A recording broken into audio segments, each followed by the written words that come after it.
KTVU's Ken Wayne live now in our Washington, D.C. bureau. And Ken, you found out that 2 days worth of testimony will now be compressed into one.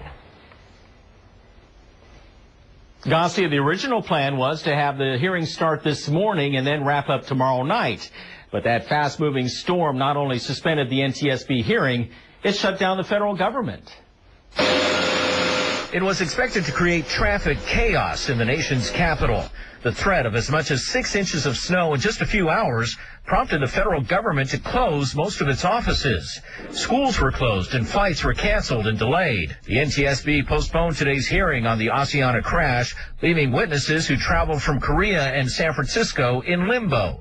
Finally, around 3 p.m., the NTSB announced it would consolidate the 2-day hearing into one starting tomorrow. The National Transportation Safety Board is a premier organization. Congresswoman Jackie Speier's district includes SFO.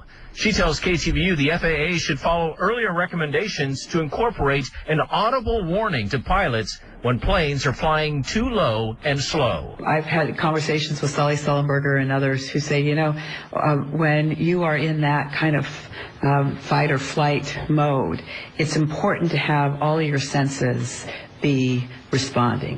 Asiana, we'll talk about them, and we'll have to answer a lot of questions about. Mary Schiavo is an aviation attorney and former inspector general at the Department of Transportation.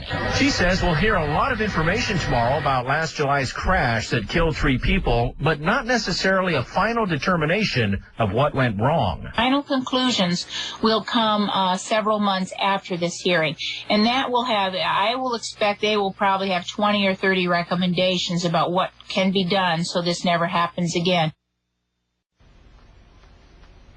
The hearing will start at 8:30 in the morning here in Washington. That's 5:30 in the morning on the West Coast.